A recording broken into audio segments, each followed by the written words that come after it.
আজকের যে টপিকটা লিডারশিপ লেসন, এটা হচ্ছে আপনাদের প্রত্যেকেরই, হ্যাঁ, শুধু আপনাদের না, বিশেষ করে আরও আপনারা যখন সামনে প্রফেশনাল লাইফে যাবেন, আপনারা তো সব স্টুডেন্ট না, তো আপনারা যখন প্রফেশনাল লাইফে যাবেন তখন দেখবেন এই বিষয়গুলো মারাত্মক কাজে দিবে, ঠিক আছে? মানে আপনাদের প্রাত্যহিক জীবনে, প্রফেশনাল লাইফে এই বিষয়গুলো কাজে দিবে, তখন সিরাতকে আরও ডিপলি নিজেদের সাথে কানেক্ট করতে পারবেন এই টপিকগুলোতে আর কি। তো এখন যদি আমি আপনাদেরকে জিজ্ঞেস করি যে হোয়াট ইজ লিডারশিপ, এক শব্দে বলতে হবে, অনেক এক্সপ্লেনেশন না, অনেক কিছু না। হোয়াট ইজ লিডারশিপ, কে বলতে পারবেন? এখানে কোনো ভুল নাই, কোনো মার্কস নাই, কিছু নাই, সুতরাং নির্দ্বিধায় বলতে পারেন। সরি, লক্ষ্য ঠিক করা, টিমকে গাইড করা, ম্যানেজমেন্ট, সরি, নিজের ভিশনের দিকে আগায় নিয়ে যাওয়া, আর কিছু? রেসপন্সিবিলিটি, আর গোল অ্যাচিভ করা, আর স্ট্র্যাটেজি মেনটেন করা, আর শেষ? আর কি? এনিওয়ান? এই সবগুলোই হচ্ছে লিডারশিপের একটা পার্ট বা একটা খণ্ডিত ধারণা, ঠিক আছে? লিডারশিপকে যদি একটা ভালো করে এটা মাথায় রাখেন যে লিডারশিপকে যদি আমরা এক শব্দে প্রকাশ করতে যাই তাহলে বলতে হবে leadership is ownership. Leadership is ownership. Ownership মানে কি? ধরেন এই যে আজকের এই প্রোগ্রামটা আপনাদের এখানে আয়োজন করা হয়েছে, রাইট? একটা তো আয়োজক প্যানেল আছে না, বা কিছু মানুষ আয়োজন করেছে।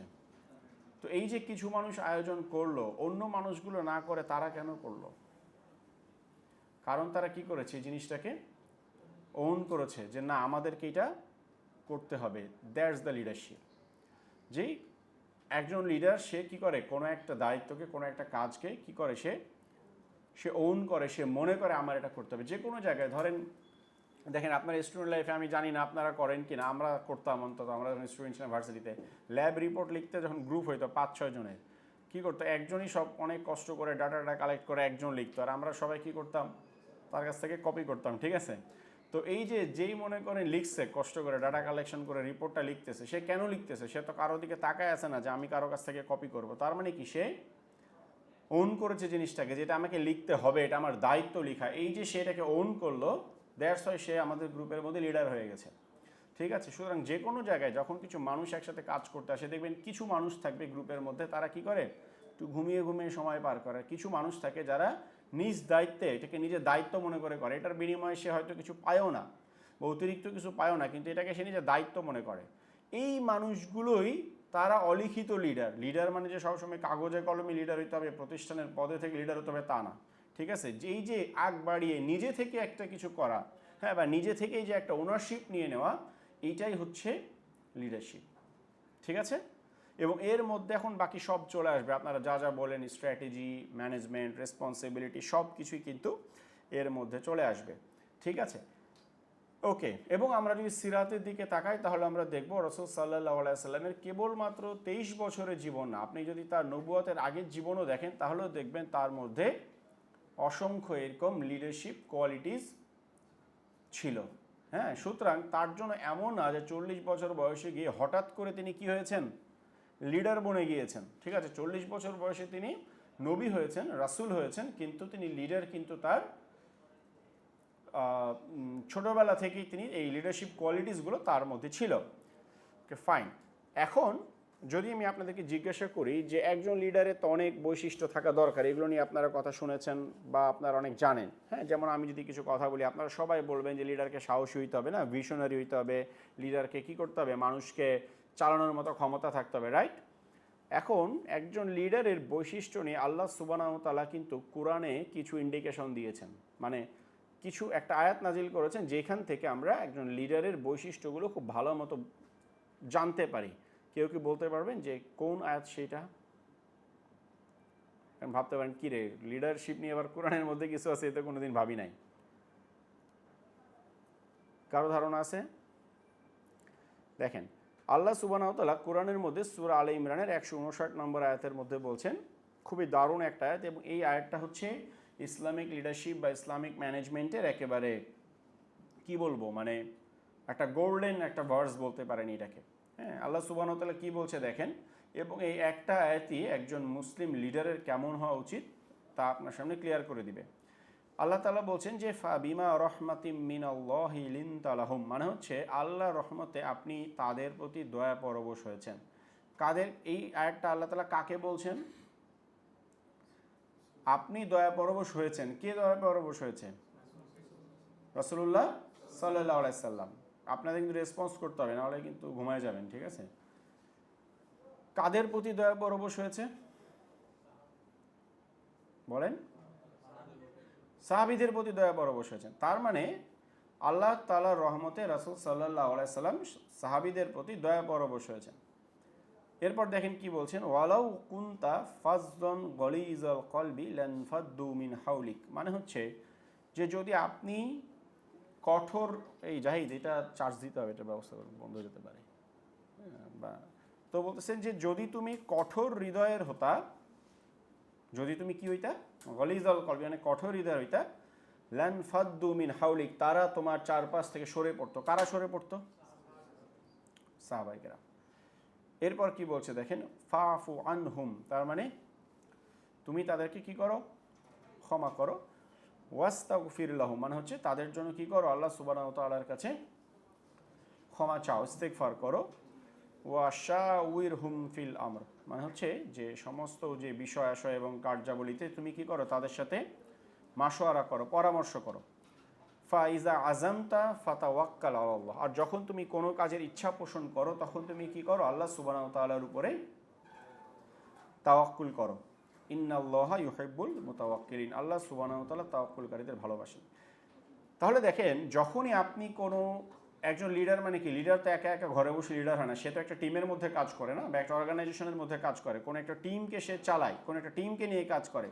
তো যখনই আপনি কোনো একটা টিমকে নিয়ে কাজ করবেন, এই অবশ্যই আপনার মধ্যে এই 5টা কোয়ালিটি থাকতেই হবে। প্রথম কথা হচ্ছে যে আপনাকে কি হইতে হবে? আপনার টিম মেম্বারদের প্রতি বলেন কি, মানে এখানে তো মার্কিং করা আছে, দেখে বলেন। এখানে আপনাকে অবশ্যই কোমল হৃদয়ের হতে হবে, ঠিক আছে? অবশ্যই কোমল হৃদয়ের হতে হবে, কারণ যদি রাসূল সাল্লাল্লাহু আলাইহি সাল্লাম কোমল হৃদয় না হতেন তাহলে সাহাবায়ে কেরাম আল্লাহ রসুলের চারপাশ থেকে সরে পড়তেন। সেই সাহাবায়ে কেরাম যারা আল্লাহ রসুল সাল্লাল্লাহু আলাইহি সাল্লামের উজুর পানি নেওয়ার জন্য কি করতেন? তারা প্রতিযোগিতা করতেন, ছোটাছুটি করতেন। দেখেন আল্লাহ রসুলকে বাঁচানোর জন্য উহুদের ময়দানে সাহাবায়ে কেরাম কি করেছেন? নিজেরা শাহাদাত বরণ করেছেন, না নিজেদের পিঠের মধ্যে 70টা তীর নিয়েছেন আল্লাহ রসুলকে বাঁচানোর জন্য। এই সাহাবায়ে কেরাম আল্লাহ তাআলা বলছেন যে আপনার চারপাশ থেকে সরে পড়তো। কেন? যদি কি ব্যাপার, সবাই মানে ঘুমাইলে তো হবে না, রেসপন্স করেন। কখন সরে পড়তো? যদি আল্লাহ রসুল কঠোর হৃদয়ের হতেন। তার মানে চিন্তা করেন, ওই সমস্ত সাহাবায়ে কেরাম যদি আল্লাহ রসুল কঠোর হৃদয় হওয়ার কারণে সরে পড়তেন, তাহলে আমরা কিভাবে মনে করি যে আমরা কঠোর হৃদয়ের হয়ে আমরা হুমকি ধমকি দিয়ে কাজ চালাবো, আর আমাদের টিম মেম্বাররা, আমার সাবঅর্ডিনেটরা আমার কথা শুনবে আর আমাকে খুব ভয় করবে, আমাকে খুব শ্রদ্ধা করবে? আমার টিম মেম্বারে কি আমার রজুর পানি নেওয়ার জন্য ছোটাছুটি করে নাকি? তাহলে সেখানে সাহাবায়ে কেরাম আল্লাহ রসুলের জন্য করতেন, কিন্তু ওই সাহাবায়ে কেরাম আল্লাহ রসুলের চারপাশ থেকে সরে পড়তেন। এরপর আল্লাহ তাআলা বলছেন যে অবশ্যই আপনার টিম মেম্বাররা ভুল করবেই, এটা স্বাভাবিক। এজন্য তিনি জানিয়ে দিচ্ছেন যে ফাফু আনহুম, তুমি তাদেরকে ক্ষমা করে দাও। কিন্তু এখানেই শেষ না, আমরা অনেক সময় ভুল করলে কি করি, এগুলো আপনারা যখন প্রফেশনাল লাইফে যাবেন আরও খুব ভালো করে এগুলো বুঝতে পারবেন। আমরা অনেক সময় আমাদের এমপ্লয়ীদের ক্ষমা করে দেয়, ঠিক আছে এরকম আর করিয়েন না, ভুল হয়ে গেছে, যা হয়েছে হয়েছে, কিন্তু এখানেই শেষ তা না। আল্লাহ তাআলা বলছেন যে আপনি ক্ষমা করেন এবং তাদের জন্য আল্লাহর কাছে ক্ষমা চান। অর্থাৎ আপনার টিম মেম্বাররা ভুল করবে, এটার জন্য আপনাকে কি করতে হবে? আল্লাহর কাছে দোয়া করতে হবে আপনার টিম মেম্বারের জন্য। মানে নিজে মাফ করে দেওয়াই যথেষ্ট না। এরপরও আল্লাহ তাআলা বলছে যে ঠিক আছে আপনি আল্লাহর কাছেও মাফ চাইলেন, কিন্তু কি করবেন? তাদেরকে কি সমস্ত কাজকর্ম থেকে দূরে রাখবেন? আমরা কি করি যে আছে না যে যাকে দেখতেন না তা চলন বাঁকা, একটা কথা আছে না যে যার পছন্দ হয় না কি করি, সব কিছু থেকে আমরা তাকে দূরে রাখতে চেষ্টা করি, বা মনে করি যে মানে সে দূরে দূরে থাকলেই ভালো, কোনো কিছু ইনভলভ করতে চায় না, তাকে সাথে নিয়ে চলতে চায় না। তো আল্লাহ তাআলা বলছে না, সে যতই ভুল করুক না কেন আপনি তাকে পরিত্যাগ করতে পারবেন। আল্লাহ তাআলা বলছেন যে আর সমস্ত কাজকর্মে তাদের সাথে কি করতে হবে? আপনার টিম মেম্বারদের সাথে পরামর্শ করে আপনাকে কাজ করতে করে দিত। আর সমাজের দুর্বল শ্রেণীর মানুষের উপরে তারা হদ কায়েম করত। অর্থাৎ আপনি আইন প্রয়োগের ক্ষেত্রে আপনি কঠোর হবেন, কিন্তু এই জন্য আল্লাহ তাআলা বলছেন যে গলিজল কলবি, মানে আপনার কলবটা নরম হইতে হবে, আপনার অন্তরটা নরম হতে হবে। আমরা অনেক সময় মানে মনে করি বোধহয় মিষ্টি মিষ্টি করে কথা বলাই মানে নম্রতা। মিষ্টি মিষ্টি করে কথা বলা কিন্তু নম্রতা না। তাহলে দেখেন উমর রাদিয়াল্লাহু আনহু তিনি কি ছিলেন? একদিকে অনেক শক্ত মানুষ ছিলেন, কিন্তু তার অন্তরটা আবার নরমও ছিল। হ্যাঁ, মানে আমাদের সংজ্ঞা অনুযায়ী উমর রাদিয়াল্লাহু আনহুর অন্তর নরম না। আমরা মনে করি বোধহয় যে যত মিষ্টি মিষ্টি করে কথা বলতে পারবে না, মিনমিন করবে, এরা বোধহয় একটা নরম মানুষ। এইটা নম্রতার সংজ্ঞা না। আপনার অন্তর নরম হইতে হবে। আপনি অন্তর কঠোর হতে পারবেন না, কিন্তু আপনার বাহ্যিকভাবে আপনি স্ট্রং হবেন, বাহ্যিকভাবে আপনি শক্ত সামর্থ্যবান হবেন, বাহ্যিকভাবে আপনি কনফিডেন্ট থাকবে, আপনার মধ্যে কনফিডেন্স থাকবে, ঠিক আছে, কিন্তু আপনার অন্তরটা কী হইতে হবে? নরম হইতে হবে। এটা একজন লিডার হিসেবে আমাদের করণীয়। ভেতরটা নরম থাকতে হবে এবং টিম মেম্বারদের ভুলভ্রান্তিকে উপেক্ষা করা, তাদের জন্য আল্লাহ সুবহানাহু ওয়া তাআলার কাছে দোয়া করা এবং সমস্ত কিছুতে তাদের সাথে পরামর্শ করে চলা। ওকে, এবার দেখেন, এই তো গেল আমাদের চারিত্রিক গুণাবলী। আজকে কিন্তু আমরা খুব জাস্ট গ্লিমস দিব আপনাদেরকে। হ্যাঁ, আপনারা অনেকক্ষণ থেকে শুনতেছেন আর আমার সময়ও খুব কম, মাগরিবের আগে শেষ করব, তো জাস্ট একটা আইডিয়া দিয়ে যাব আর কি। আল্লাহ সুবহানাহু ওয়া তাআলা এই আয়াতের বাইরেও বিভিন্ন ঘটনার মাধ্যমে কোরআনে এবং সুন্নাহর মধ্যে আল্লাহ সুবহানাহু ওয়া তাআলা এবং সিরাতের মধ্যে একজন লিডারের কিছু গুণাবলীর ব্যাপারে দৃষ্টি আকর্ষণ করেছেন। ঠিক আছে, দেখেন আল্লাহ সুবহানাহু ওয়া তাআলা সূরা কাসাসের মধ্যে একটা ঘটনা বলেছেন যে যখন মুসা আলাইহিস সালাম কি হলো, মিশর থেকে কোথায় চলে গেল? ঘটনা জানা আছে? মুসা আলাইহিস সালাম যখন একজন বনি ইসরায়েল যে তার ঘুষিতে মারা গেল, তখন উনি যখন খোঁজাখুঁজি শুরু হয়ে গেল যে কে এই হত্যাকাণ্ড ঘটিয়েছে, তিনি কোথায় চলে গেলেন? মাদিয়ানে চলে গেলেন। এবং মাদিয়ানে যাওয়ার পরে তিনি ওখানে একটা গাছের নিচে বসে আছেন। এরপর তিনি ওখানে দেখছেন যে একটা কুয়ার কাছে কি পানি, পশুদেরকে মানুষজন পানি পান করাতে আসছে। এটা সূরা কাসাসের মধ্যে আছে, আপনারা দেখিয়েন। ঠিক আছে, মানুষজন পানি পান করাতে আসছে। তো সেখানে দুজন মহিলা তারা একটু দূরে দাঁড়িয়ে আছে, হ্যাঁ, তাদের পশু নিয়ে। ভিড়ের মধ্যে পুরুষ মানুষের ভিড়ে তারা আসছে না, দূরে দাঁড়িয়ে আছেন। তো মুসা আলাইহিস সালাম কি করলেন? তাদের পশুগুলোকে নিয়ে তিনি পানি পান করে দিলেন। ঘটনা জানা আছে আমাদের, তিনি পানি পান করিয়ে দিলেন। তো সেই মহিলা দুইটা যখন বাড়ি চলে গেল, তাদের বাবা ছিলেন শুআয়ব আলাইহিস সালাম। কোনো কোনো বর্ণনায় আসছে এটা নবী শুআয়ব ছিলেন না, বাট হোয়াটএভার। তো তাদের বাবা তখন বললেন যে কী ব্যাপার, তোমরা তো প্রতিদিন অনেক দেরি করে আসো, আজকে এত তাড়াতাড়ি কেন? তখন তিনি বললেন যে আজকে একজন আমরা ভদ্রলোককে দেখলাম, উনি আমাদের পশুগুলোকে পানি পান করিয়ে দিয়েছেন। তো তখন ওই মহিলাদের বাবা যিনি ছিলেন, তিনি তার বাসার জন্য একজন খাদেম খুঁজতেছিলেন অনেকদিন থেকে। তো সেই মহিলা, সেই দুই বোন, তাদের একজন বললেন যে তারা চিন্তা করলেন যে এই মানুষটা তো আমাদের বাসায় খাদেম হিসেবে থাকতে পারে, কাজ করতে পারে।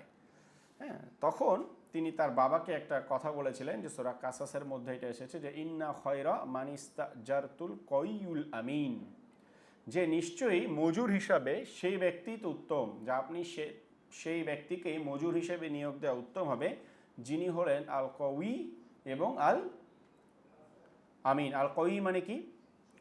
শক্তিশালী, ফিজিক্যালি স্ট্রং। মুসা আলাইহিস সালামকে দেখেই তারা বুঝেছিলেন যে এই মানুষটা ফিজিক্যালি স্ট্রং, এবং তার অ্যাটিটিউড দেখে বুঝেছিলেন যে তিনি হচ্ছেন বিশ্বস্ত এবং আমানতদার। তখন তার বাবা বলেন ঠিক আছে, তাকে তোমরা নিয়ে আসো। এবং তখন মুসা আলাইহিস সালামকে তারা নিয়ে গেলেন। এবং ওই যে সেই ঘটনা যে 7 বছর কাজ করলেন শুআয়ব আলাইহিস সালামের সাথে, এবং ওইখান থেকে যখন আবার আরও অতিরিক্ত 3 বছর কাজ করলেন, 10 বছর পর যখন মিশরে ফিরে আসলেন, তখনই পথের মধ্যে তিনি নবুয়াত লাভ করলেন। ঠিক আছে, তার মানে দেখেন এই আয়াতের মধ্যে আল্লাহ সুবহানাহু ওয়া তাআলা একজন লিডারের অবশ্যম্ভাবী দুইটা বৈশিষ্ট্যের কথা বলে দিয়েছেন। একজন লিডার যে কোনো কাজে নেতৃত্ব দেবে, তাকে দুইটা জিনিস থাকতে হবে। একটা হচ্ছে আমিন, তাকে আমানতদার হইতে হবে, এবং আল কওয়ি অর্থাৎ ফিজিক্যালি স্ট্রং হইতে হবে। এবং হাদিসের মধ্যেও আসছে যে আল্লাহ রসুল বলছেন যে দুর্বল মুমিনের চাইতে শক্তিশালী মুমিন কি আল্লাহর কাছে বেশি প্রিয়, যদিও উভয়ের মধ্যে কল্যাণ আছে। কেন বলতে পারবেন, কেন শক্তিশালী মুমিন আল্লাহর কাছে বেশি প্রিয়?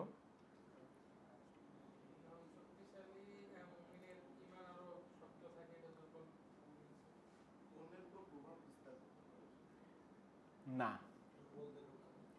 কেন?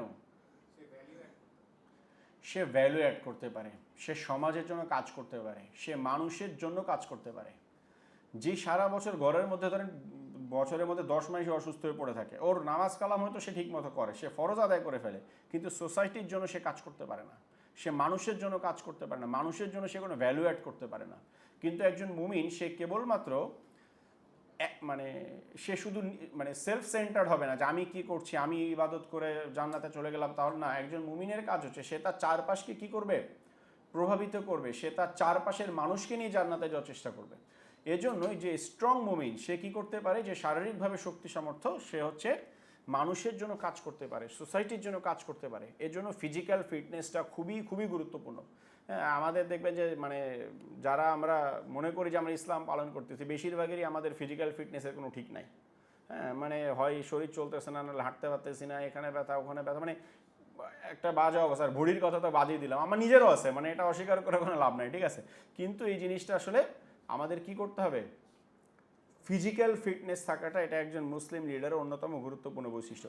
এবং শুধু ফিটনেস থাকলেই হবে না, আপনার ফিটনেস অনেক ভালো কিন্তু আমানতদারিতা নাই, তাহলে কোনো প্রতিষ্ঠান সাস্টেইন করবে আপনাকে দিয়ে, করবেন, এবং আপনি কোনো জায়গায়ও কাজ করতে পারবেন না, ঠিক আছে। যদি আপনার আমানতদারিতা না থাকে তাহলে আপনি তো অনেক খাটাখুটি করে কাজ করবেন, কিন্তু প্রতিষ্ঠানের অনেক খেয়ানত আপনি করে ফেলবেন। এই জন্য একটা মুসলিম লিডারের মধ্যে আমানতদারিতা থাকতে হবে এবং অ্যাট দ্য সেম টাইম তাকে ফিজিক্যালি ফিট হইতে হবে। আচ্ছা, এবার দেখেন রসুল সাল্লাল্লাহু আলাইহি সাল্লাম, সরি, সূরা ইউসুফে চলে যায় আমরা কোরআনের মধ্যে। সূরা ইউসুফের ঘটনা তো আমরা জানি, রাইট? সবাই জানি, রাইট? সূরা ইউসুফটা, আচ্ছা বলেন তো, সূরা ইউসুফ এ টু জেড ডিটেল আমাদের জানা আছে এরকম আমরা কারা কারা আছি? কি ঘটেছিল সূরা ইউসুফের মধ্যে আপনার? ওকে, আর কেউ জানি না? ওকে, আপনাদের কাজ হলো আজকে যাওয়ার পর আপনারা সূরা ইউসুফ তিলাওয়াতও করা লাগবে না, জাস্ট বাংলা ট্রান্সলেশনটা পুরোটা পড়ে শেষ করবে। সূরা ইউসুফ হচ্ছে সেই সূরা যেটা পুরোটা সূরা আল্লাহ সুবহানাহু ওয়া তাআলা কি করেছেন, একবারে নাজিল করেছেন। কেন? কারণ ইউসুফ আলাইহিস সালাম যে ট্রায়ালসের মধ্যে দিয়ে যাচ্ছিলেন, যে পরীক্ষার মধ্যে দিয়ে যাচ্ছিলেন, এই পরীক্ষাগুলো বা এই যে ট্রায়ালসগুলো, এগুলো রাসূল সাল্লাল্লাহু আলাইহি সাল্লামকে আল্লাহ সুবহানাহু ওয়া তাআলা জানিয়ে দিয়েছেন এবং তিনি তাকে সান্ত্বনা দিতে চেষ্টা করেছেন। ইউসুফের উপরেও কি গিয়েছে, এরকম পরীক্ষা এবং এরকম কষ্ট বিপদ আপদ গিয়েছে, এবং ইউসুফের পরিণতি যেরকম সুখকর ছিল, ইনশাআল্লাহ রাসূল সাল্লাল্লাহু আলাইহি সাল্লামের পরিণতিও এরকম আনন্দদায়ক হবে, ঠিক আছে।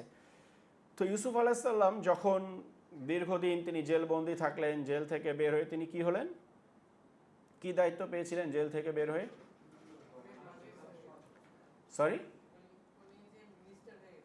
মিনিস্টার হয়ে গেছিলেন, তিনি রাজকোষের দায়িত্ব পেয়েছিলেন, ঠিক আছে, এবং অর্থমন্ত্রী।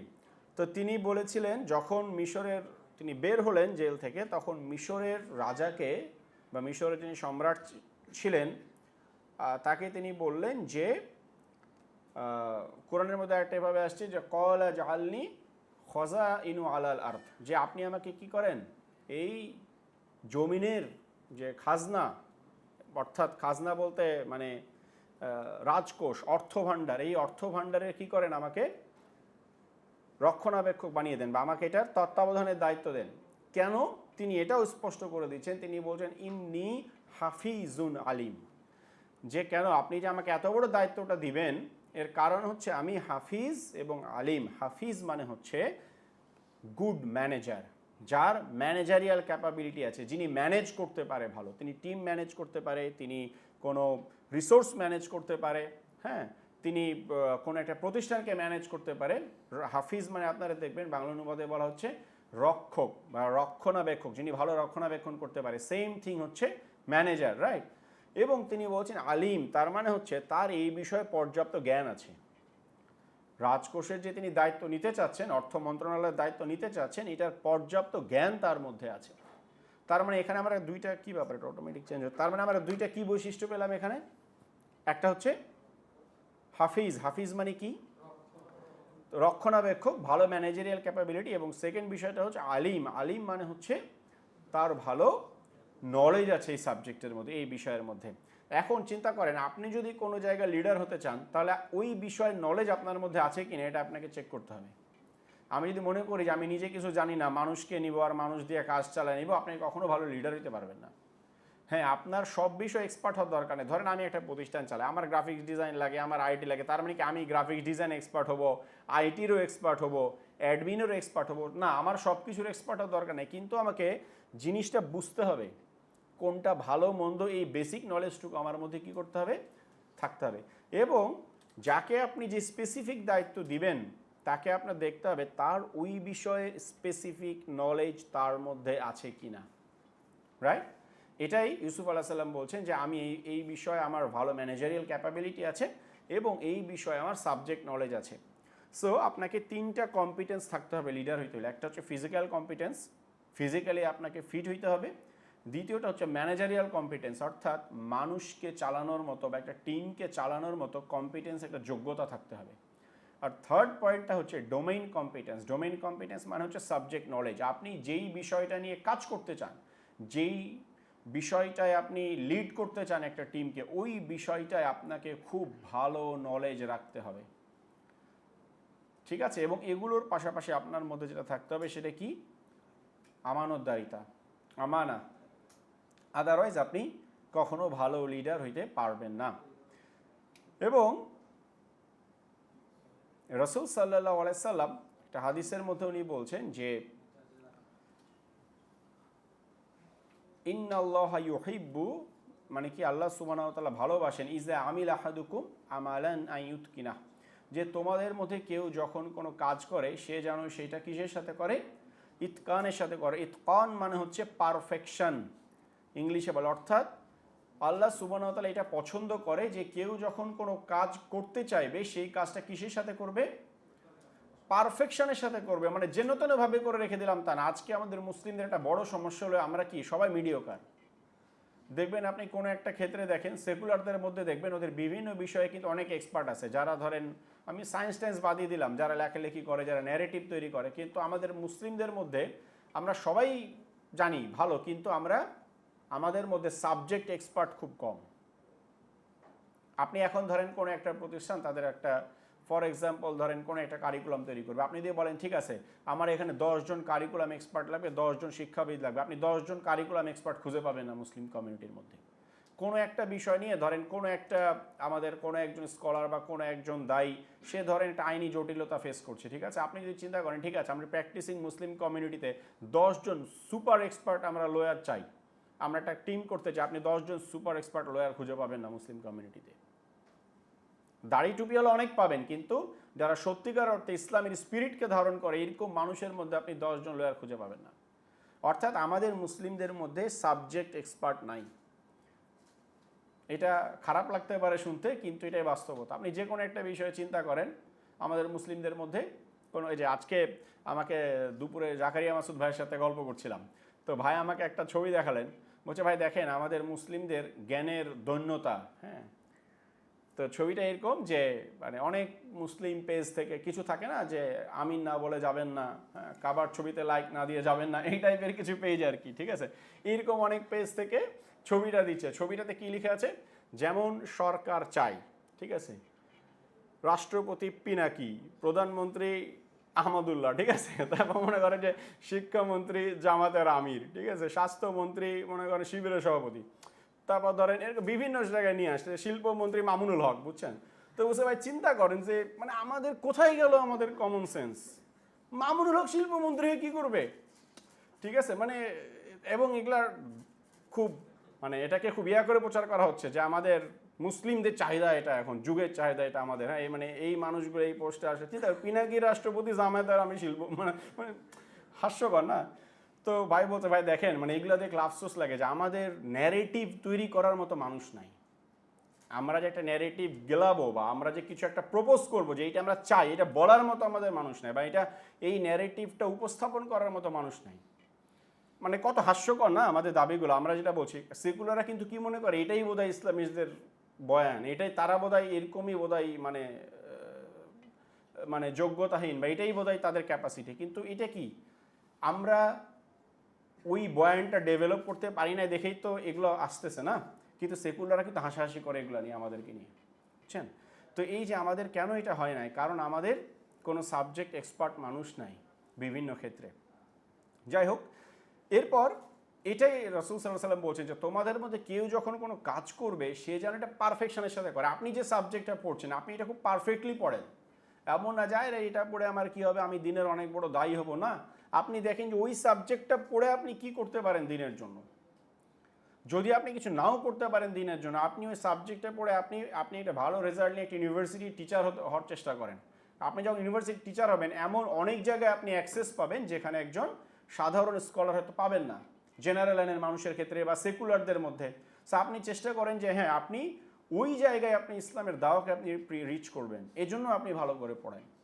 হ্যাঁ, এরকম অনেক মেসেজ আসে আমাদের কাছে যে আমি কেমিস্ট্রিতে পড়ছি, একজন মেসেজ আসছিল আমাকে এত বড় কারিকুলাম পাঠিয়েছে, 4 বছরের কারিকুলাম পাঠিয়েছে, ঠিক আছে, তারপর বলছে যে এইটা পড়ে আমি ইসলামের কি খেদমত করবো আমাকে একটু আইডেন্টিফাই করে দেন। হ্যাঁ, মানে উনি সৎ নিয়তেই পাঠাচ্ছে, আমার কি এখন কাজ, আমি 4 বছরের কারিকুলাম গবেষণা করে বের করবো যে আপনি এটা দিয়ে ইসলামের এইটা পড়ে ইসলামের এটা করবেন, এইটা পড়ে ইসলামের এটা করবেন। বিষয়টা তো এরকম না, এটা আপনাদেরকে বের করতে হবে যে আপনারা কিভাবে ইসলামকে সার্ভ করবেন, এবং যেন তেনভাবে পড়ে মিডিওকার হয়ে বের হবেন এটা না। আল্লাহ রসুল বলছেন যে আল্লাহ তাআলা পছন্দ করে যেই যেটা করুক না কেন সে যেন খুব পারফেক্টলি করে। সে যদি মুচিও হয় সে খুব পারফেক্টলি জুতা সেলাই করবে, সে যদি ডাক্তার হয় সে খুব পারফেক্টলি অপারেশন করবে, সে যদি ইঞ্জিনিয়ার হয় সে খুব পারফেক্টলি ডিজাইন করবে, যেই যেটা করুক না কেন পারফেক্টলি করবে। সেইটা একটা খুব গুরুত্বপূর্ণ যে আমাদের একজন লিডার কখনো মিডিওকার হবে না। আপনি মিডিওকার হলে ভালো লিডার হতে পারবেন না, ঠিক আছে। লাস্ট যে পয়েন্টটা সেটা হচ্ছে ইহসান। আরও অনেক গুণাবলী আছে লিডারের, হ্যাঁ, আমি মোটা দাগে 3টার মধ্যে সামারাইজ করে ট্রাই করছি। ইহসান কি জিনিস? ইহসান কি জিনিস কে বলতে পারবেন? সরি, অনুগ্রহ, আর সবচেয়ে ভালো, আর সিনসিয়ার। সিনসিয়ারটা তো ইখলাস, সিনসিয়ারিটি, ওটা তো রহমা। ইহসানটা কি? শুধু ব্যবহার না, ব্যবহারটা একটা পার্ট অফ ইহসান। হ্যাঁ, ইনসাফের উপরে ইহসান, আর ইহসানের উপরে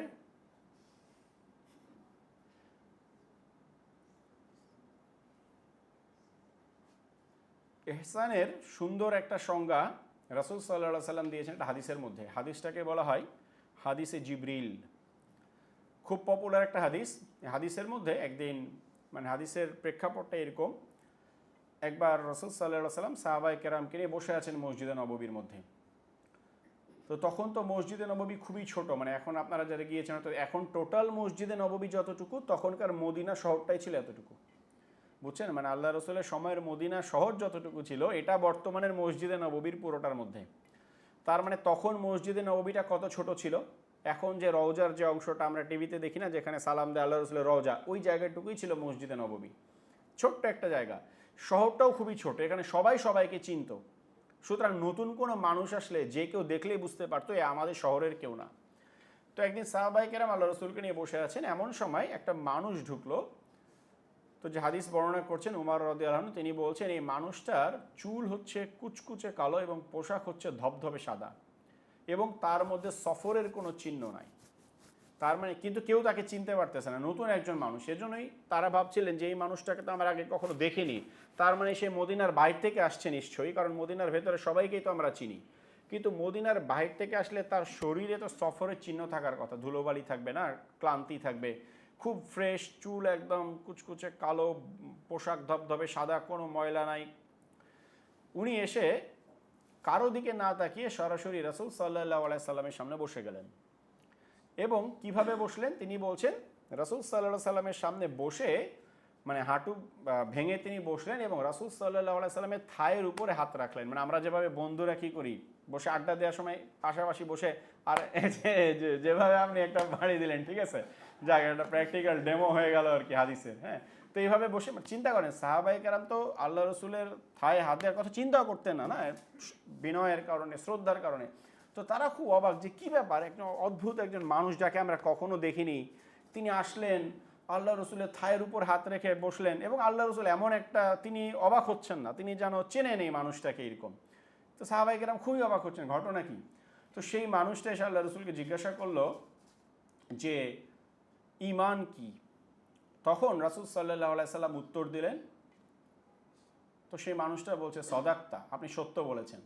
তো উমর বলতে আমরা অবাক হয়ে গেলাম যে উনি নিজেই প্রশ্ন করছে, আবার নিজেই বলছে আপনি সত্য বলেছেন, এটা কেমন? তো এরপর সেই লোক জিজ্ঞাসা করছেন আল্লাহ রসুলকে যে ইসলাম কি? তো আল্লাহ রসুল তখন ইসলামের 5টি স্তম্ভের কথা বললেন। তখন আবার সেই লোক বলছেন সদাক্তা, আপনি সত্য বলেছেন। তখন সেই লোক আবার জিজ্ঞাসা করলেন আল্লাহ রসুলকে যে ইহসান কি? তখন রাসূল সাল্লাল্লাহু আলাইহি সাল্লাম ইহসানের একটা সংজ্ঞা দিয়েছিলেন যে আনতা আবুদাল্লাহা কাআন্নাকা তারাহ ফা ইল্লাম তাকুন তারাহু ফা ইন্নাহু ইয়ারাক, যে তুমি এমনভাবে আল্লাহর ইবাদত করো যেন তুমি আল্লাহকে দেখছো, আর যদি এটা মনে করতে নাও পারো তাহলে অন্তত এইটা মনে করো যে আল্লাহ সুবহানাহু ওয়া তাআলা তোমাকে দেখছেন। এইটাই হচ্ছে ইহসান। অর্থাৎ আপনি সমস্ত কাজ, আমরা মনে করি এটা শুধু নামাজের ক্ষেত্রে প্রযোজ্য বোধহয়, এমনভাবে নামাজ পড়বো যে আল্লাহ, না, প্রত্যেকটা ক্ষেত্রে আল্লাহ তাআলা বলছে, আল্লাহ রসুল বলছেন আন তা'বুদাল্লাহ, যে প্রত্যেকটা ইবাদত, আমাদের কাজ কি আমাদের ইবাদত না? যদি আমাদের হালাল কাজ হয় অবশ্যই ইবাদত। প্রত্যেকটা ইবাদত এমনভাবে করতে হবে যাতে আল্লাহ সুবহানাহু ওয়া তাআলা আমাকে দেখছেন। এইটাকে মাথায় রেখে কাজ করতে পারা হচ্ছে ইহসান। এবং আপনার আরও যেটা বললেন যে এক্সেলেন্স, ভালোভাবে করা, সহানুভূতিটা, এই সব কিছু কিন্তু এখান থেকে এসেছে। আল্লাহ সুবহানাহু ওয়া তাআলা আমাকে দেখছেন, এইটা মাথায় রেখে যখন আমি কাজ করব তখন আমার কাজের মধ্যে এই জিনিসগুলো আসবে, হ্যাঁ, যে মানুষের প্রতি সহানুভূতি, তারপর হচ্ছে উত্তমভাবে কাজ করা, ঠিক আছে, এই বিষয়গুলো। আমরা অনেক সময় বলি না যে ভাই আমার প্রতি একটু এহসান কর, বলি না? এহসান কর মানে কি? একটু অনুগ্রহ কর, একটু, একজন মার্সি বলছিলেন, ঠিক আছে। তো এই মার্সিটার এই সব কিছু এহসানের একটা পার্ট, কিন্তু ব্রডার সেন্স এহসান অর্থ হচ্ছে এমনভাবে যে কোনো কাজ করা যাতে আল্লাহ সুবহানাহু ওয়া তাআলা আমাকে দেখছেন এবং আমি আল্লাহ সুবহানাহু ওয়া তাআলাকে দেখছি। সো একজন লিডার যখন তার টিমকে লিড করবেন, তিনি যখন কোনো অর্গানাইজেশনকে লিড করবেন, তখন এই বিষয়গুলো তাদের মাথার মধ্যে থাকতে হবে যে আমি এই যে কাজটা করছি আল্লাহ সুবহানাহু ওয়া তাআলা প্রত্যেকটা মুহূর্তে কি করছেন, আমাকে দেখছেন। কারণ এই আপনারা দেখেন, এই যে ইহসান না থাকার কারণে এবং আল্লাহ সুবহানাহু ওয়া তাআলা আমাকে দেখছেন বা আল্লাহ সুবহানাহু ওয়া তাআলার প্রতি বিশ্বাস না থাকার কারণে সেকুলার লিডারশিপ এবং ইসলামিক লিডারশিপের মধ্যে আকাশ পাতাল তফাত। একটা সবচেয়ে বড় তফাতের জায়গাটা বলতে পারবেন? সেকুলার দৃষ্টিকোণ থেকে লিডারশিপ বা যাদেরকে আমরা বড় লিডার বলি, ইসলামিক দৃষ্টিকোণ থেকে যাদেরকে আমরা বড় লিডার বলি, না, নো। সেকুলার লিডারদের মধ্যে অনেক বড় অ্যাকাউন্টেবিলিটি না, অ্যাকাউন্টেবিলিটিও ওদের অনেক ভালো আছে অনেকের, নো। এটা তো আছে আল্লাহকে রাজি খুশি করার জন্য, সেকুলারও তো আল্লাহকে রাজি খুশি করবে না, কিন্তু আমি বলছি যে লিডারশিপের মধ্যে এমন একটা ক্যারেক্টারিস্টিক যেটা সেকুলারদেরও থাকা উচিত বা তারা এটাকে বিশ্বাস করে, মুসলিমরাও বিশ্বাস করে, কিন্তু সেকুলাররা এটাকে লিডারশিপের জন্য গুরুত্বপূর্ণ মনে করে না, নো। ওদের মধ্যে অনেক ক্ষেত্রে আমাদের চাইতে ইনসাফ বেশি, না। হ্যাঁ, এহসান তো বললাম যে মানে এটা তো গড আমাকে দেখছে, ঠিক আছে, ওরা তো আর গডে বিশ্বাস করবে না, তাই না? সো এহসানটা সরাসরি ওরা বিশ্বাস করবে না, যেটা বলছি এটা ওরাও বিশ্বাস করে, মানে ওরা এটাকে ভালো মনে করে কিন্তু লিডারশিপের পার্ট মনে করে না। কোনো ধর্মীয় কিছু না, ধর্মীয় কোনো কনসেপ্ট না। সত্যবাদিতা, না, না, না। হ্যাঁ, মনুষ্যত্ব, না, না। কনসিকুয়েন্স বলতে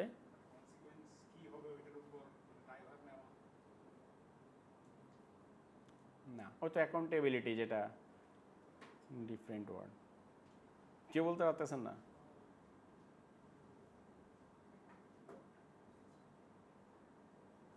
সেটা হচ্ছে মোরাল ক্যারেক্টার। সেকুলারদের ওরা মনে করে না যে একজন লিডারের ক্যারেক্টার ভালো হওয়া দরকার, ঠিক আছে, ক্যারেক্টারটা ওদের কাছে লিডারশিপের কোনো পার্ট না। এজন্য দেখবেন ওরা অনেক বড় বড়, এই যে মনে করেন যে কি, মানে অনেক বড় বড় লিডার সেকুলার ওয়ার্ল্ডে, ধরেন বিয়ে ছাড়াই 10টা বাচ্চা হয়ে গেছে, কিন্তু কি স্টিল তারা তাদের কাছে কি মনে করতেছে যে সে আমাদের অনেক বড় লিডার, না? কেন? কারণ এটাকে তারা তাদের লিডারশিপের পার্টই মনে করছে না। তাদের কাছে ক্যারেক্টারটা কোনো ভ্যালু অ্যাড করে না, ক্যারেক্টারটা লিডারশিপের কোনো বৈশিষ্ট্যই না। এবং এর অনেক দেখবেন অনেক বড় লিডার হুট করে দেখবেন যে একটা স্ক্যান্ডাল বের হয়ে গেছে, হয় না? এরকম এবং এরকম এরকম যে নাই, আপনি স্ক্যান্ডাল ছাড়া লিডারই খুঁজে পাবেন না সেকুলার ওয়ার্ল্ডে। এই যে আপনার আমেরিকানরা কি করে, ক্লিনটনকে মাথায় তুলে দেখবেন যে এখন পর্যন্ত তারা মনে করে কি যে আমেরিকার ইতিহাসে যে কজন বেস্ট প্রেসিডেন্ট আসছিল তাদের মধ্যে ক্লিনটন একজন। তার লাইফটা দেখেন নষ্টামিতে ভরপুর, ঠিক আছে। এরপর ব্রিটেনের কি চার্চিল আছে না, আপনি চার্চিলের বায়োগ্রাফি পড়ে দেখেন, নষ্টামিতে ভরপুর। মানে এদের নষ্টামি ছাড়া আপনি ভালো লিডার, ভালো ক্যারেক্টারের মানুষ কমই পাবেন। রিলেটিভলি বেটার হচ্ছে ম্যান্ডেলা, সে ওরকম নারী ঘটিত ইস্যু নয়, বাট তার পার্সোনাল লাইফ যদি দেখেন দেখবেন যে হতাশা, ডিভোর্স, এই সেই সংসার অশান্তি, হ্যাঁ এটা হইতে পারে, কিন্তু চারিত্রিক দিক থেকে হি ওয়াজ ফার বেটার অন্য এদের চাইতে। কিন্তু অন্য অনেক লিডারদের দিকে যদি আপনি দেখেন তাহলে দেখবেন যে তারা চারিত্রিক স্খলন এটা তাদের সবার ক্ষেত্রে কমন। এজন্য সেকুলার ওয়ার্ল্ডে ওরা একটা কথা ইউজ করে, এথিক্যাল লিডারশিপ। এথিক্যাল লিডারশিপ মানে কি? এথিক্যাল আপনি তখনই এথিক্যাল, ওরা বিশ্বাস করে যে আপনি যদি আপনার প্রতিষ্ঠানের মানুষের সাথে জুলুম না করেন, আপনি যদি আপনার প্রতিষ্ঠানের বা আপনার টিম মেম্বারের সাথে জুলুম না করেন, তাহলে আপনি এথিক্যাল। আপনি ভালো মতো বেতন দেন, ভালো মতো টিম চালান, কাউকে অধিকার বঞ্চিত করতেছেন না, তাহলে আপনি এথিক্যাল। আপনি নিজে যত বড় লুচ্চা হন কোনো সমস্যা নাই, আপনি স্টিল একটা বড় লিডার হতে পারবেন। এটা সেকুলাররা বিশ্বাস করে। কিন্তু ইসলামিক লিডারশিপে কখনোই আপনি ক্যারেক্টারলেস হয়ে লিডার হতে পারবেন না। অ্যাজ এ মুসলিম আপনি লিডার হতে পারবেন না, আপনার অর্গানাইজেশন আপনাকে মানবে না। এজন্য রাসূল সাল্লাল্লাহু আলাইহি সাল্লামের ক্যারেক্টার সার্টিফিকেট স্বয়ং আল্লাহ সুবহানাহু ওয়া তাআলা কোরআনের মধ্যে দিয়েছেন না, সূরা কলামের মধ্যে, ওয়া ইন্নাকা লাআলা খুলুকিন আযীম, যে আপনি চরিত্রের সর্বোচ্চ স্তরে আপনি অধিষ্ঠিত। পর্যন্ত যে কেউ রাসূল সাল্লাল্লাহু আলাইহি সাল্লামের ক্যারেক্টার নিয়ে কথা বলুক না কেন, এটা কোনোই পাত্তা পাবে না, কারণ স্বয়ং আল্লাহ সুবহানাহু ওয়া তাআলা রাসূল সাল্লাল্লাহু আলাইহি সাল্লামের ক্যারেক্টার সার্টিফিকেট দিয়েছেন। এবং এটাই হচ্ছে সবচেয়ে বড় পার্থক্য সেকুলার লিডারশিপ এবং ইসলামিক লিডারশিপের মধ্যে, যে একজন ইসলামিক লিডার, একজন মুসলিম লিডার অবশ্যই তাকে চরিত্রবান হতে হবে, তার ক্যারেক্টার ঠিক থাকতে হবে। ক্যারেক্টার মানে মানে আপনি খালি স্ক্যান্ডাল থেকে ফ্রি থাকবেন তা না, আপনার ওভারঅল ক্যারেক্টার। হ্যাঁ, আপনি আপনার প্যারেন্টসের সাথে কেমন, আপনার সন্তানদের সাথে কেমন, আপনি মানুষের সাথে কেমন, ঠিক আছে, আপনার লেনদেন কেমন, সব কিছু। সুতরাং এই মোরাল ক্যারেক্টারটা ঠিক থাকাটা একজন মুসলিম লিডারের আবশ্যকীয় গুণাবলী। এবং এই জিনিসটা কখনো এটা ভাববেন না যে আপনি একটা বড় দায়িত্ব পাবেন তারপর আপনি মোরাল হবেন, এর আগে পর্যন্ত আপনি ইমোরাল থাকেন কোনো সমস্যা নাই। না, রাসূল সাল্লাল্লাহু আলাইহি সাল্লাম কি নবুয়ত পরে আলামিন হয়েছেন না আগে আলামিন হয়েছেন?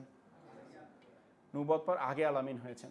সুতরাং এবং দেখেন, যখন নবুয়ত পরে তিনি ওই যে পাহাড়ের আবু কুবাইস পাহাড়ের উপর উঠলেন এবং উঠে সবাইকে যখন ডাক দিলেন না, বনু মুত্তালিব এবং কি বলে বনু হাশেমের, তো ডাক দেওয়ার পরে বললেন না যে আমি যদি তোমাদেরকে বলি যে এই পাহাড়ের পেছনে একটা সেনাবাহিনী অপেক্ষা করছে এবং তারা তোমাদেরকে আক্রমণ করবে, তোমরা কি বিশ্বাস করবে আমার কথা? তখন সবাই কি বলেছিল? অবশ্যই, কারণ আপনার কাছ থেকে আমরা কখনোই কোনো মিথ্যা কথা শুনিনি। চিন্তা করবেন, যার তার লাইফে তিনি কখনোই একটা মিথ্যা কথা পর্যন্ত বলেননি। তিনি কি জানতেন যে আমি নবী হব, এর জন্য এখন থেকে নিজেকে সত্যবাদী হিসাবে তৈরি করি? না, এটা তার ক্যারেক্টারের মধ্যেই ছিল না। আল্লাহ সুবহানাহু ওয়া তাআলা ছোটবেলা থেকেই তাকে এই সমস্ত বিষয় থেকে হেফাজত করেছেন।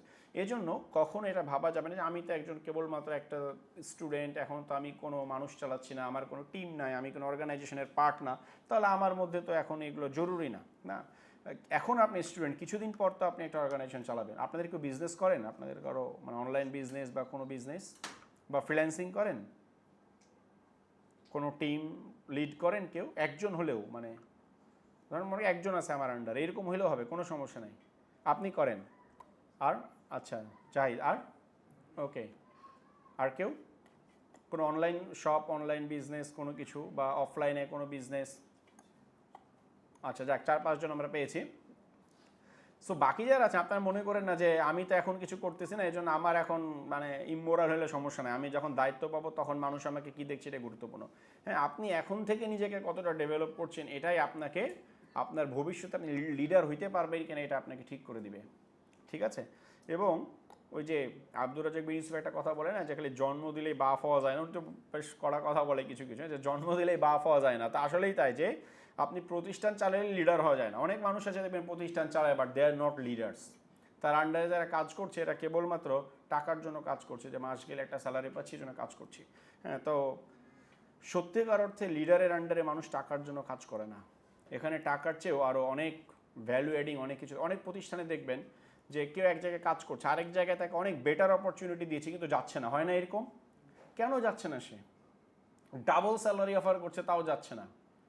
কারণ সে এখানে কেবলমাত্র টাকার জন্য কাজ করছে। ওই যে টাকা ছাড়ার যে জিনিসটা পাচ্ছে ওটাই হচ্ছে লিডারশিপ, ওটাই তাকে এই প্রতিষ্ঠান দিয়েছে। ঠিক আছে, আমার কথাগুলো হয়তো আপনাদের কাছে কিছু কিছু এখন মনে হইতে পারে যে এটা কি বলতেছে বা এরকমও কি হয়, কিন্তু আপনারা যখন জব লাইফে যাবেন তখন এই কথাগুলো স্মরণ করবেন। এবং রসুল সাল্লাহ আলাইসাল্লাম, এবার আমরা চলে আসি রসুল সাল্লাহ আলাইসাল্লাম যখন তার টিম, আচ্ছা এক মিনিট একটু দাঁড়ান, মনে করেন আপনি ভালো ডাক্তার হতে চান, ঠিক আছে, আপনি কি মেডিকেল কলেজ ছেড়ে ইঞ্জিনিয়ারিং, আপনাকে যদি বলো যে আপনার বুয়েটে ফার্স্ট বানাই দেওয়া হবে, আপনি পড়বেন বুয়েটে? আপনি হতে চান ডাক্তার, আপনি বুয়েটে কেন পড়বেন? বিষয়টা হচ্ছে এরকম, ঠিক আছে, যে আপনি যা হইতে চান, আপনি আপনার নিজের স্বপ্নকে আপনার প্রতিষ্ঠানের মধ্যে দেখতে পাচ্ছেন কিনা। এবং একজন লিডারের কাজই হচ্ছে এটা, সে তার টিমকে খালি ও মিষ্টি মিষ্টি কথা বলে, যে এখনকার মোটিভেশনাল স্পিকারদের মধ্যে যেটা দেখেন, ঠিক আছে, মানে কি ইউটিউব খুলে দেখা যায় যে চাকরি ছেড়ে কোটিপতি আছে না, যে চাকরি ছেড়ে 5 মাসে কোটিপতি, কেঁচো ব্যবসা করে কোটিপতি, মাছ কেটে লাখপতি। তো এই যে জিনিসগুলো, এগুলো হচ্ছে বোগাস কথা, এগুলো কোনোদিন কোনো মানুষকে কি করতে পারে না, মোটিভেট করতে পারে না। আপনি মানুষকে মোটিভেট করতে গেলে অবশ্যই আপনার থট প্রসেস এবং আপনার টিম মেম্বারদের থট প্রসেস কি হইতে হবে, সেম হইতে হবে। দেখেন রসুল সাল্লাহ আলাইসাল্লাম যখন দাওয়াত দেওয়া শুরু করলেন, বারবার আবু তালিবকে সে কুরাইশরা ধরতো না, যে তোমার ভাতিজাকে বলো থামতে, ভাতিজাকে বলো থামতে। চতুর্থবার যখন ওনার কাছে আসলেন, তখন শেষ পর্যন্ত কুরাইশরা দেখলেন যে এ তো থামতেছে না, এ তো থামানো যাচ্ছে না। তো বলেন ঠিক আছে, তোমার এই দিন মেনে নিলে আমরা কি পাবো? তখন রসুল সাল্লাহ আলাইসাল্লাম কি বলেছিলেন, কি উত্তর দিয়েছিলেন, কারো জানা আছে? তোমার এই দিন মেনে নিলে আমরা কি পাবো? হ্যাঁ জি, আরব এবং অনারবের নেতৃত্ব, অর্থাৎ পুরো বিশ্বের নেতৃত্ব। তো কুরাইশরা এটা শুনে অবাক হয়ে গেছে, সম্ভব নাকি? তার মানে এখন যদি কেউ বলে যে উগান্ডা ধরেন 5 বছর পর কি হবে, যে আমেরিকাকে বিট করবে, আমেরিকা উগান্ডার পায়ে, তো উগান্ডার মানুষই বিশ্বাস করবে না এটা। তো আরবরা ছিল তখন ধরেন বেদুইন, তারা বিশ্বাসই করতে পারে না যে কিভাবে সম্ভব যে আরব অনারব আমাদের পায়ে, রোমান পারস্য না, কত বড় বড় সভ্যতা। তো তারা কি করলো, হাততালি দিতে দিতে মানে টিটকারি মারতে মারতে চলে গেল এখান থেকে, আল্লাহ রসুলের কথা না শুনে। কিন্তু আল্লাহ রসুল কেন তাদেরকে বলেছিলেন আরব অনারবের রাজত্বের কথা? দেখেন, যখন নবুয়তের 12তম বছরে আকাবার শপথ নামে একটা শপথ হয়েছিল, মদিনা থেকে কিছু মানুষ এসেছিল রাসূল সাল্লাল্লাহু আলাইহি সাল্লামের সাথে মিনায় সাক্ষাৎ করে, এবং গোপনে সাক্ষাৎ করে তারা আল্লাহ রসুলকে মদিনায় নিয়ে যাওয়ার জন্য তারা প্রতিশ্রুতি দেয়, ঠিক আছে। তো যখন তারা শপথ করবেন আল্লাহ রসুলের কাছে, তখন সাহাবীরা জিজ্ঞেস করলেন যে আপনাকে যে নিয়ে যাব, আপনাকে নিয়ে যাওয়া মানে সমগ্র আরবের বিরুদ্ধে যুদ্ধে অবতীর্ণ হওয়া, এবং আপনাকে নিয়ে যাওয়া মানে হচ্ছে আমাদের পরিবার পরিজন, সন্তান সন্ততি, সম্পদ সব কিছুকে একটা ঝুঁকির মধ্যে ফেলে দেওয়া। কিন্তু আমরা এটা ভয় পাই না। আনসাররা বলছেন যে অস্ত্র আমাদের কাছে খেলনার মতো, মানে ছোটবেলা থেকেই তারা কি করেন, অস্ত্র নিয়ে খেলে, হ্যাঁ, এবং যুদ্ধ আমরা ভয় পাই না। কিন্তু আপনার জন্য এই যে আমরা জীবন দিব, রক্ত দিব, এর বিনিময়ে আমরা কি পাবো? সেম কোশ্চেন কুরাইশরাও করেছিল আল্লাহ রসুলকে, যে এটা দিন মেনে নিলে আমরা কি পাবো? আনসার একটু ঘুরিয়ে প্রশ্ন করলেন যে আপনাকে নিয়ে গেলে আমরা কি পাবো, আপনার জন্য জীবন দিয়ে যুদ্ধ করে আমরা কি পাবো? রাসূল সাল্লাল্লাহু আলাইহি সাল্লাম কি আনসার দিয়েছিলেন তাদেরকে? জান্নাত। কেন? তিনি কুরাইশদেরকে বললেন যে আরব এবং অনারবের রাজত্ব, কিন্তু আনসারদেরকে কিন্তু আরব অনারবের রাজত্বের কথা বলেনি, কারণ আনসার আরব অনারবের রাজত্ব নিয়ে চিন্তিত ছিল না, তারা চিন্তিত ছিল, তারা অলরেডি মুসলিম তখন, তারা চিন্তিত ছিল জান্নাত নিয়ে। কিন্তু কুরাইশরা তো জান্নাতে বিশ্বাসই করতো না, হ্যাঁ, কুরাইশদেরকে জান্নাতের কথা বলে এটা তাদেরকে মোটিভেট করতো না। তাহলে দেখেন রাসূল সাল্লাল্লাহু আলাইহি সাল্লাম বুঝতেন যে কোন মানুষের সাথে কিভাবে ডিল করতে হবে। আপনি সবাইকে এক টনে প্যারাসিটামল 2 বেলা এটা সবাই খাটবে না সবার ক্ষেত্রে, ঠিক আছে। সুতরাং কোন মানুষকে কিভাবে ডিল করলে মানুষের মনস্তত্ত্ব বুঝে কথা বলাটা রাসূল সাল্লাল্লাহু আলাইহি সাল্লামের একটা সুন্নাহ ছিল। উনি বুঝতেন যে কে কিভাবে কাকে কিভাবে বোঝাইলে সে বুঝবে, এটা একটা লিডারের খুব গুরুত্বপূর্ণ বৈশিষ্ট্য। সে তার টিম মেম্বারদের মেন্টাল ক্যাপাসিটিটা বুঝবে, ঠিক আছে, যে কাকে আপনি ধরেন একজন মানুষ যে ইসলামে তেমন কিছু জানেন, আপনি অনেক বড় বড় প্রাচ্যবাদ মানে এগুলো নিয়ে অনেক আলাপ দিচ্ছে, নাস্তিক্যবাদ এই সেই, এটা তার কোনো কাজে দিবে না। ও তো জানেই না যে মানুষ নাস্তিক হইতে পারে। এখন অনেক মানুষ আছে কিন্তু দেখবেন এত সহজ সরল, সে জানেও না যে কেউ যে আল্লাহকে অবিশ্বাস করতে পারে এটাও জানে না। আপনি গ্রামের দিকে যান, দেখবেন অনেক মানুষ আছে একদম সহজ সরল মুসলিম, নাস্তিকতা কি জিনিস সে জানে না। আপনি যদি তারে যে যদি আপনি নাস্তিকবাদের বয়ান দেন তাহলে হবে? এটা কি তার কোনো বেনিফিট করবে? করবে না। তো আপনাকে বুঝতে হবে যে আপনার টিম মেম্বারদের মনস্তত্ত্ব বুঝতে হবে আপনাকে, কার ক্যাপাসিটি, কাকে কিভাবে কথা বললে সে আপনার সাথে অ্যালাইন করতে পারবে, আপনার ভিশনকে সে তার নিজের ভিশন মনে করবে, এটা আপনাকে বুঝতে হবে। এবং যখন আপনি বুঝে ফেললেন নেক্সট কাজটা কি, ধরেন আপনার টিম মেম্বার অ্যালাইন্ড আপনার সাথে, নেক্সট কাজটা কি আপনার জন্য? নেক্সট কাজটা হচ্ছে অ্যাটিউনমেন্ট। অ্যাটিউনমেন্ট মানে হচ্ছে তাদেরকে স্কিল করে তৈরি করা, তাদের স্কিল ডেভেলপমেন্টের ব্যবস্থা করা। রসুল সাল্লাহ সাল্লাম যখন খন্দকের যুদ্ধের প্রস্তুতি নিচ্ছিলেন তখন খন্দক খনন করা হতো না, এক একজনের ভাগে 40 হাত করে দায়িত্ব দেওয়া হয়েছিল খন্দক খনন করার জন্য। তো বিশাল বড় আপনার মানে কাজ এবং দায়িত্ব, সময় খুব অল্প। এই সময়ের মধ্যে রাসূল সাল্লাল্লাহু আলাইহি সাল্লাম কী করেছিলেন? তিনি কি শুধু বসে বসে অর্ডার করছিলেন যে তোমরা খন্দক খনন করে আমাকে আপডেট দিবা কতটুকু কাজ হইল? তিনি কি করছিলেন? তিনি নিজে অংশগ্রহণ করেছিলেন এবং এক সাহাবী ওই যে পেটে পাথর বেঁধেছিলেন, তো আল্লাহ রসুলকে দেখালেন যে আমি ক্ষুধার জন্য পাথর বাঁচি, তিনি তার পেটের কাপড় তুলে দেখালেন যে তিনি 2টা পাথর বাঁচছেন। এবং আরেকটা বর্ণনার মধ্যে আসছে যে তিনি এই খন্দক খননের কাজে এতটা ধূলিধূসরিত হয়ে গেছিলেন যে তার শরীরের চামড়া দেখা যেত না ধুলার কারণে।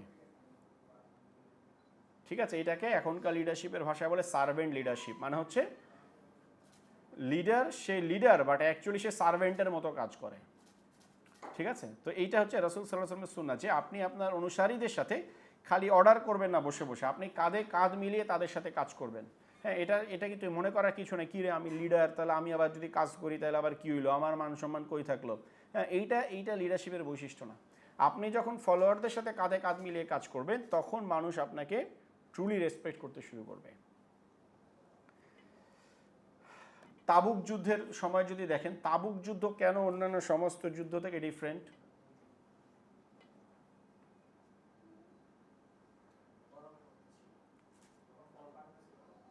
ফল পাকতেছিল, গরমের মধ্যে ছিল, আর সরি রোমানদের বিরুদ্ধে প্রস্তুতি হচ্ছিল, আর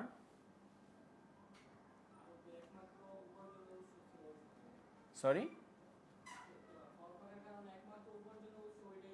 না আরও, এটা তো একজন বললেন যে ফল পাকতেছিল, খুব লোভনীয় একটা সময় ছিল তখন, ব্যবসা বাণিজ্যের সময় ফল তুলবে। হ্যাঁ, তারপর হচ্ছে গরমের মধ্যে। আরেকটা ছিল অনেক দূরের পথ ছিল, প্রায় 600+ কিলোমিটার মদিনা থেকে তাবুকের ডিস্টেন্স। ঠিক আছে, তো এত দূরের পথ, এর আগে কিন্তু কখনো এত দূরের জার্নি করে সাহাবায়ে কেরাম যাননি যুদ্ধে। হ্যাঁ, প্রায় 20 দিনের মতো সময় লেগেছিল তাদের তাবুক যেতে। আচ্ছা, তাহলে এই যে এত লম্বা প্রস্তুতি, এই প্রস্তুতির মধ্যে রাসূল সাল্লাল্লাহু আলাইহি সাল্লাম তিনি কি করলেন? সমস্ত যুদ্ধের ক্ষেত্রে তিনি তার যুদ্ধ প্রস্তুতি গোপন রাখতেন। তাবুকই হলো একমাত্র যুদ্ধ যেখানে তিনি অ্যানাউন্স করেছিলেন যুদ্ধ প্রস্তুতির কথা। হ্যাঁ, কারণ ছিল যে এত দীর্ঘ মানে প্রতিকূল একটা জার্নি, এটার জন্য প্রস্তুতি দরকার। এবং তিনি সাহাবীদেরকে বললেন না যে দান সাদাকা করার জন্য, এবং সাহাবায়ে কেরাম প্রচুর পরিমাণে সাদাকা করলেন। তারপর হচ্ছে যে অনেকে আসলো যে আমাকে নাম লেখান যুদ্ধে কিন্তু আমার কোনো বাহন নাই, তাদেরকে আল্লাহ রাসূল ঘুরিয়ে দিয়েছিলেন। ঠিক আছে, যে যাদের বাহন নাই তারা যেতে পারবে না।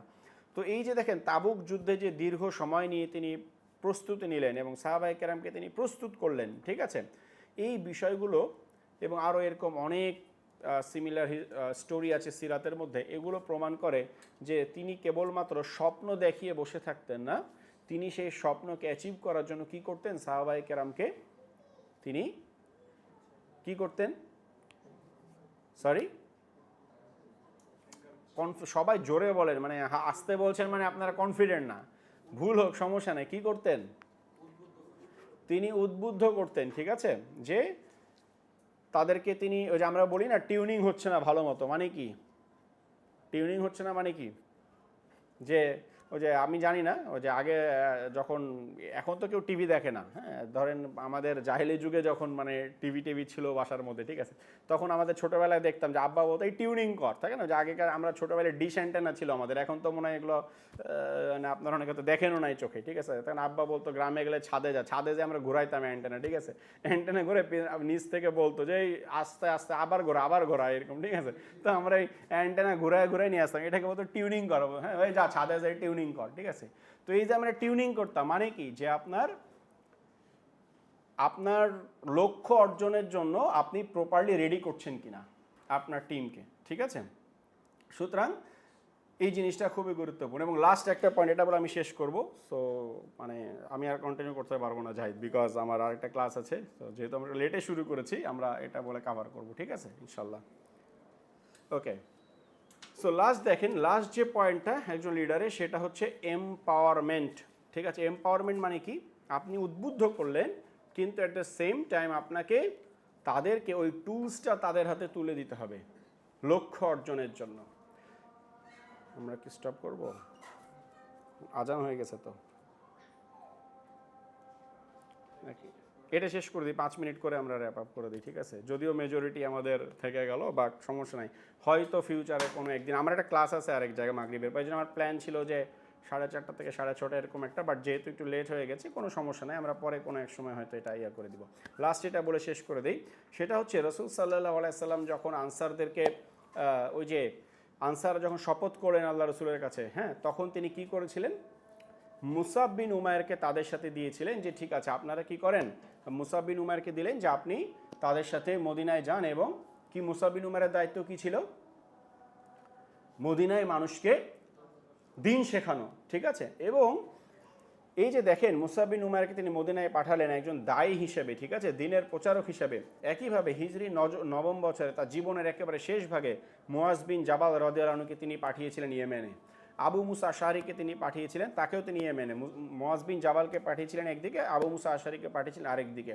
এরকম অসংখ্য ঘটনা আছে সিরাতের মধ্যে, যে তিনি কি করতেন? সাহাবায়ে কেরামকে দায়িত্ব দিতেন। আমরা অনেক সময় মনে করি কি, আমরা লিডারদের একটা বড় সমস্যা হলো, আমরা মানুষকে দায়িত্ব দেই না, মনে করি আমি একাই সব করব। হ্যাঁ, মনে করি ওরা দায়িত্ব দিলেও ভুল করবে, ওরা দায়িত্ব দিলেও আমার মন মতো করতে পারবে না। এটা কিন্তু একটা বড় মিস্টেক। রাসূল সাল্লাল্লাহু আলাইহি সাল্লাম সাহাবায়ে কেরামকে দায়িত্ব দিতেন। এবং দায়িত্ব যদি আপনি আপনার অধীনস্থ মানুষকে দায়িত্ব না দেন, বিশ্বাস করেন কখনোই আপনার টিম মেম্বাররা এক একটা লিডার হইতে পারবে না। আপনি হয়তো লিডার হয়েছেন, তা আপনি যদি দায়িত্ব না দেন, আপনি লিডার তৈরি করতে পারবেন না। এবং রাসূল সাল্লাল্লাহু আলাইহি সাল্লাম তিনি কেবল লিডার নিজে ছিলেন তা না, তিনি লিডার তৈরি করে গেছেন না, যান নাই?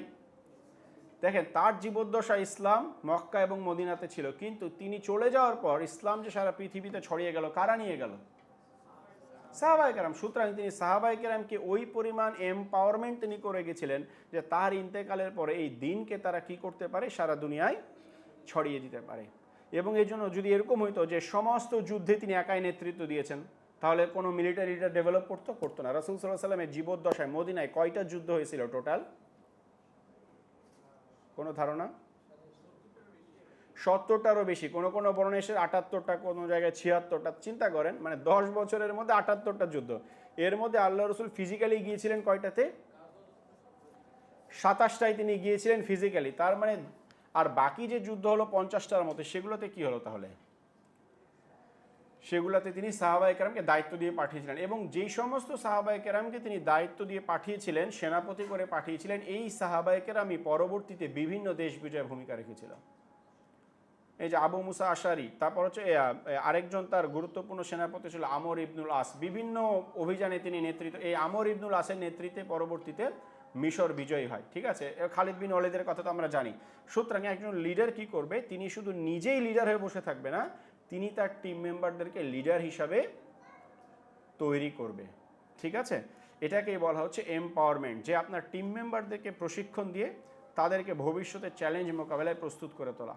এবং কখন এটা ভাবা যাবে না যে আমি একাই সব করব, কিংবা আমাদের দেশে যেটা হয় যে কেউ কাজ শিখে নিলে আমাকে মানবে না। দেখবেন এটা কিন্তু একটা কমন টেন্ডেন্সি আছে অনেকের, যে কেউ যদি আমার চেয়ে ভালো পারে, আমার চেয়ে ভালো শিখে, তাহলে হয়তো আমাকে আর মানবে না। এই জন্য কী করে? নিজের মধ্যে কুক্ষিগত করে রাখে। এই জিনিসটা করা যাবে না। এবং যদি এই কাজটা আমরা না করতে পারি, লিডার তৈরি করতে না পারি, তাহলে রাসূল সাল্লাল্লাহু আলাইহি ওয়াসাল্লাম একটা বড় সুন্নাহ ছিল, person led to process driven. Person led মানে কি? ব্যক্তি নির্ভরতা। প্রসেস ড্রিভেন মানে কি? একটা প্রসেসে চলে আসছে। যেমন আপনি দেখেন, অ্যালপেনলিবে খাইছেন না? অ্যালপেনলিবে তো সবাই খাইছেন। অ্যালপেনলিবেতে এই যে কোম্পানি নাম কি? কে বলতে পারবে বলেন? এই যে বলতে পারলে অ্যালপেনলিবে দিয়ে দিও একটা, ঠিক আছে? অ্যালপেনলিবে কোম্পানির নাম কি? না, ক্যাডবেরি না। হ্যাঁ, আমুল না, আরে না, হ্যাঁ, অ্যালপেনলিবেই না, অ্যালপেনলিবে না। কোম্পানির নাম হচ্ছে পারফেটি। ঠিক আছে, এই পারফেক্ট এই নেদারল্যান্ডের একটা কোম্পানি, এই কোম্পানির বয়স কত বছর? 267 বছর। চিন্তা করছেন, মানে এখন কে যে মালিক কেউ জানে না, ঠিক আছে কোম্পানির, ঠিক আছে, কিন্তু কোম্পানি চলতেছে। এইটা কেন? এটাকেই বলা হচ্ছে প্রসেস ড্রিভেন, যে কোনো ব্যক্তির উপরে নির্ভরতা না। আপনি মনে করেন যে কেএফসি যে মালিক সে তো মরে গেছে বা মরবে খুব দ্রুত, বেশি দিন নাই, এরপর কি কেএফসি বন্ধ হয়ে যাবে? এটা হচ্ছে পার্সোনালি টু প্রসেস ড্রিভেন, যে ব্যক্তি নির্ভরতা থেকে বের হয়ে প্রসেস নির্ভরতা, ঠিক আছে। তো আপনি যদি আপনার প্রতিষ্ঠানকে যদি মনে করেন যে না আমি ব্যক্তিকেন্দ্রিক হয়ে থাকবো, আমি মরে যাবো প্রতিষ্ঠান শেষ, তাহলে আপনি কখনো ভালো লিডার হতে পারবেন না। রাসূল সাল্লাল্লাহু আলাইহি ওয়াসাল্লামের সুন্নাহ ছিল, তিনি এমনভাবে মানুষ তৈরি করে গিয়েছেন, তিনি চলে গিয়েছেন দুনিয়া থেকে, কিন্তু তারপরে ইসলামিক লিডারশিপকে, ইসলামকে গোটা দুনিয়ায় পৌঁছে দেওয়ার ব্যবস্থা কে করেছেন? তার সাহাবায়ে কেরাম করেছেন। দ্যাট ইজ এম্পাওয়ারমেন্ট, ঠিক আছে। তো আমরা 3টা কোর পয়েন্ট নিয়ে কথা বলেছি, কি কি একটু যদি সংক্ষেপে র্যাপ আপ করে দিই। ফার্স্টে আমরা বলেছি 2টা বৈশিষ্ট্য, একটা হচ্ছে ক্যারেক্টার, মোরাল ক্যারেক্টার, এবং আরেকটা হচ্ছে 3টা আমিন, ওই যে আমানতদার, কওয়ি ফিজিক্যাল ফিটনেস, হাফিজ মানে হচ্ছে কি ম্যানেজারিয়াল ক্যাপাবিলিটি, এবং আলিম মানে হচ্ছে সাবজেক্ট নলেজ, ঠিক আছে। এরপরে আমরা বলেছি 3টা জিনিস। অ্যালাইনমেন্ট মানে কি, যে আপনার টিম মেম্বাররা যাদেরকে নিয়ে আপনি কাজ করবেন তারা আপনার সাথে আপনার স্বপ্নে তারা বিশ্বাস করে কিনা, দ্যাট ইজ অ্যালাইনমেন্ট। অ্যাটিউনমেন্ট মানে হচ্ছে তারা আপনার স্বপ্নে বিশ্বাস তো করলো, কিন্তু বিশ্বাস করে কি বাড়ি যে ঘুমায় নাকি আপনার সাথে কাঁধে কাঁধ মিলিয়ে কাজ করে। আপনি সারা রাত জেগে যেদিন অফিসে পড়ে থাকেন, আপনার টিম মেম্বার আপনার জন্য অফিসে পড়ে থাকে কিনা, দ্যাট ইজ অ্যাটিউনমেন্ট। থার্ড কার্ড হচ্ছে এম্পাওয়ারমেন্ট, যে ঠিক আছে তারা আপনার সাথে খাটে, কিন্তু আপনি সারা জীবনই কুলুর বলদ বানায় রাখলেন, খালি খাটাচ্ছেন তা না, ধীরে ধীরে তাদেরকে কি করেন, দায়িত্ব দিতে শিখেন। তাদেরকে আপনি একটা সময় গিয়ে দেখবেন তারা আপনার দায়িত্ব নেবে, আপনি শুধু সাইডে দাঁড়ায় দেখবেন যে সব কিছু ঠিক মতো হচ্ছে কিনা, দ্যাট ইজ এম্পাওয়ারমেন্ট। যে আপনার অনুপস্থিতিতে তারা আপনার প্রতিষ্ঠানকে চালায় নিতে পারে কিনা, দ্যাট ইজ এম্পাওয়ারমেন্ট, ঠিক আছে। তো আমরা এখানে শেষ করছি ইনশাআল্লাহ। সুবহানাকাল্লাহুম্মা ওয়া বিহামদিক, আশহাদু আল্লা ইলাহা ইল্লা আনতা, আস্তাগফিরুকা ওয়া আতুবু ইলাইক। আসসালামু আলাইকুম ওয়া রাহমাতুল্লাহি ওয়া বারাকাতুহু। কি 2টা? হ্যাঁ হ্যাঁ করা যাবে, কোনো সমস্যা নাই। মানে কি আলোচনার মধ্যে থেকে কুইজ জিজ্ঞাসা করতে হবে? ওকে ওকে ওকে ওকে।